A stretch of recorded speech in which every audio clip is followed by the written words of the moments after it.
We're going to bring you a story that's a kicker. Get it? Like the womb. You get kicked in the stomach. Womb. Yeah, if you've never felt that. When does that start happening? When we had our son, it was like 3 months in? Like 14 weeks. 14 weeks. When I started to feel the kicking. It was so weird. She's like, can you put your hand here? And oh my gosh, you feel the little foot, you know? And then, of course, the whole pregnancy process is so incredible, right? And there's this like amazing energetic connection between a woman, yes, I said that, and her child, right? Mm-hmm. And feeling that like consciousness, that connection, you know. Remember, you used to be able to feel it when we would lay side by side. Yeah, like, spooning. Yeah, you could feel he could feel it through my belly. Yeah, into my back, which is amazing. So we're watching right now. The reason I say that is because that's a beautiful experience, right? So we're watching as these globalists, they're moving us towards a future where that transhumanist agenda is carried out, where gender is dissolved. Like there's no male or female anymore. Like that's what they want. Where biological women are no longer needed. And today, the Cambridge Dictionary, no shit, this is totally true. The Cambridge Dictionary updated its definition of a woman. What is the new definition of a woman? The new definition of a woman today is, it now states that a woman can also be an adult who lives and identifies as a female, though they may have been a different sex at birth. Yeah. So that's the new dictionary definition of a woman. Okay. Just out of curiosity, did they also update the definition of a man? Is it the same? I don't believe they did. I'm just getting curious. I don't think they did. Wow. I don't think so. How sexist of them. Wow. And you know, it's very hard to define something when you use the word to define it. It's an adult who lives as a female, right? Which is essentially a woman. Then what is a female? You know, this is you can just keep going rounds and rounds. And then you go into female and it says "see woman." Yeah. Right. So, like what kind of a picture of the person would you put in the book too? You know, you have a picture of a flower, a picture of a bird. Like this is the toucan, this is the elephant, this is a woman. Like, what do you put there? Well, I mean, you don't have to put a representation of a face, but it used to be at least of a biology. Right. But now those things are no longer synonymous with a term. We don't get our own class anymore. So they're getting rid of women. Breeders. They're getting rid of women. They're getting rid of breeders. This is all happening. And now this week, a German molecular biologist unveiled a new concept for the world's first artificial womb facility. It's called the Ectolife, and it will incubate up to 30,000 babies a year. This sounds like science fiction, but it's true. Hashim Al-Ghalali is the biologist who said, quote, the new concept relies on over 50 years of groundbreaking scientific research. He says, according to the new World Health Organization, around 300,000 women die from pregnancy complications. An Ectolife artificial womb is designed to alleviate human suffering and reduce the chances of C-sections. So here is their advertisement for these new womb labs. Buckle your seatbelts. This is real. Watch.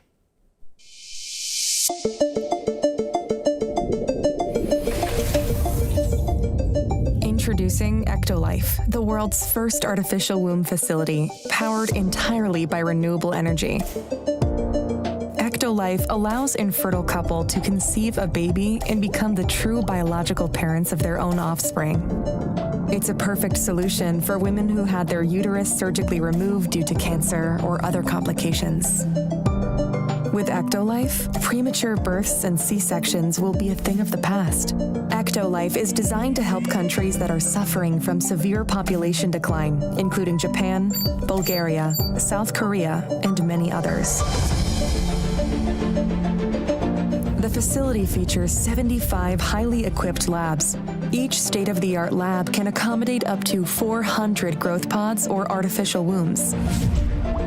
Every pod is designed to replicate the exact conditions that exist inside the mother's uterus. A single building can incubate up to 30,000 lab-grown babies per year. Ectolife allows your baby to develop in an infection-free environment. The pods are made of materials that prevent germs from sticking to their surfaces. Every growth pod features sensors that can monitor your baby's vital signs, including heartbeat, temperature, blood pressure, breathing rate, and oxygen saturation. The artificial intelligence-based system also monitors the physical features of your baby and reports any potential genetic abnormalities.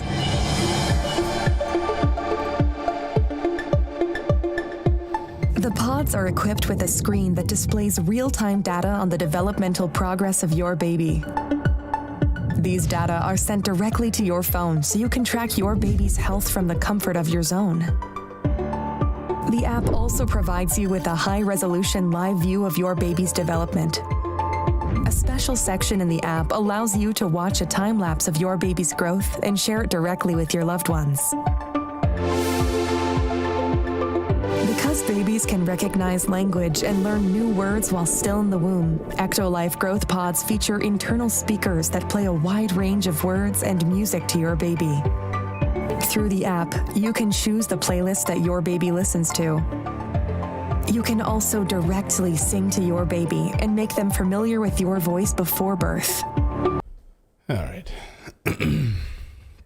Yeah. You know, like, this is completely insane. Like, you've seen over the years, they have completely removed human interaction from war, right? Like, you have no more eye-to-eye contact. It's all drones. It's all digital. It's all, you know, you don't see your enemy. And this is like removing the most important aspect from a child is hearing its mother's heartbeat, feeling the connection to the mother, the umbilical cord, the food coming through. Like, they didn't even talk on how are they feeding these things? Like, what are they putting into there to give them any kind of nutrition? I hadn't even thought of that. Yeah. It would have to be synthetic food. Right. It can't be actually. Well, I mean, I see this. I see this as like one of two options, and maybe it's just like I was watching and I thought it's one of two things, like soldiers and just worker drones. Bam. And now we've, you know, But I saw so many people the saying Matrix. this is a clone army. This is the potential. You know, they paint it as we're helping women who can't have, you know, Who had complications cancer. from cancer and C-sections. But give me a break. Right. 30,000 babies in one, like that's there's that many women that are dealing with that, right? And actually, we have lowest mortality rates for pregnancy than ever before. When you think of, you know, how women used to have birth outside of hospital settings, like it's safer than ever before. So this is, that's how they're couching it. And now, you know, we're told as mothers that vaginal births are able to expose them to a healthy bacteria that gives them a healthy microbiome. And so, you know, that's why they tell us really try to go for that vaginal birth. Well, this baby will just be like opened up like a present.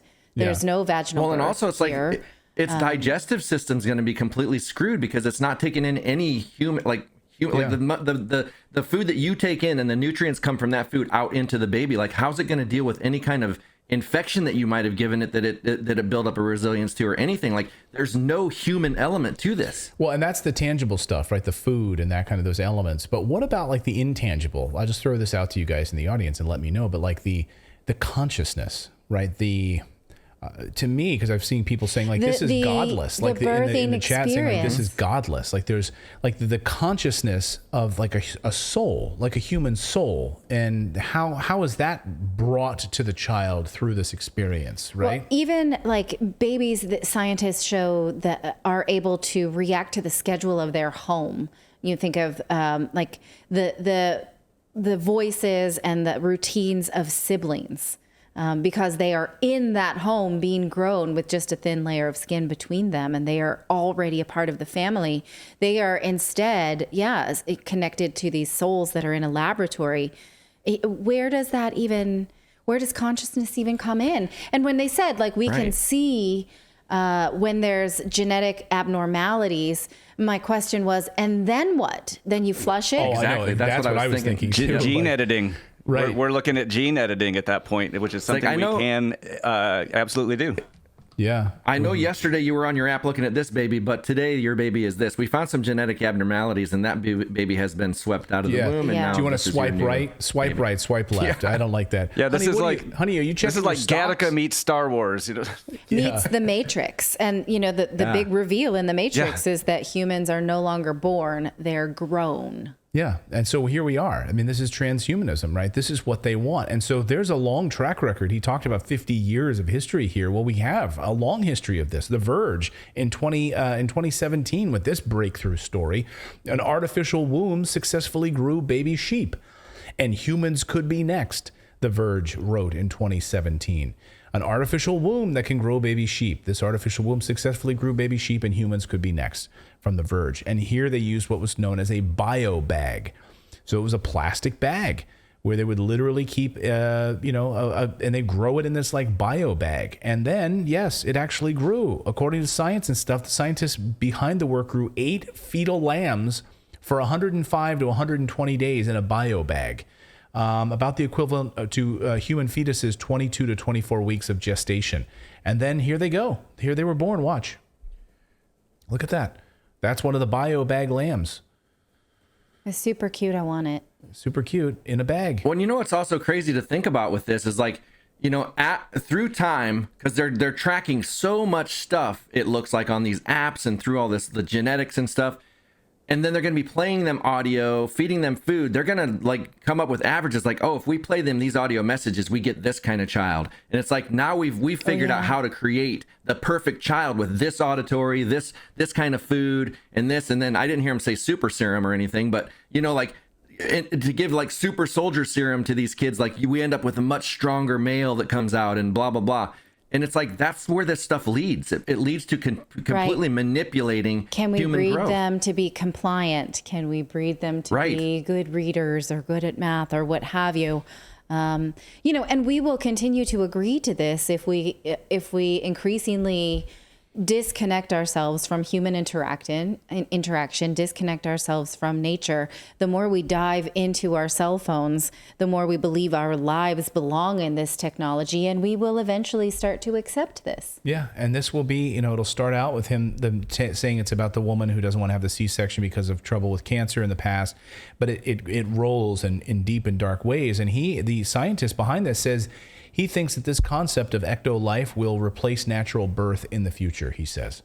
So basically, we don't need women. Well, I mean, anymore. think about it. If you knew as a parent that you could try on your own and maybe fail and go through a bunch of pain, or you could end up with potentially the perfect child because it was incubated this way, and it's going to cost you less money or something like, time and money, what would you choose? It's like the people that choose fast food. It's like they pick the easy way because they don't have to go through any pain. They don't have to deal with anything. They just get handed this thing that they put in their body or take and accept it. That's literally the plot of Gattaca. Yes, it is. Yeah, that's literally the plot of Gattaca, where that's what they do. Is the couple has a natural born child that has a heart defect. So their next child, they get a genetically superior one. They have it gene edited so that they can create the child they want. I mean, this is happening. This is not science fiction anymore. Like, this is happening. And in fact, Joe Biden, back when he was not demented, back a number of years ago, he during the hearings for then John Roberts, who was it George W. Bush? George W. Bush's choice for the Supreme Court. During that confirmation hearings, he was asking him. He said, John, you will have to vote. You will have to make a decision on about having things implanted in your brain. You will have to vote on these types of stories. This will be the stories of the future. He talked about chips implanted in brains. We're here. We have Elon Musk announcing Neuralink. This is happening. It's really, really, really, really troubling. Thank you so much for watching this segment here at Redacted. We are live every day at 4 p.m. Eastern Time, trying to share the stories that the mainstream media will not cover. You should also come over and join our community of Redacted Rebels over at Redacted.inc. That's our private locals community where we can share exclusive content that we simply cannot share here on YouTube. Come over and join the rebellion together right now by going to Redacted.inc. We'll see you next time.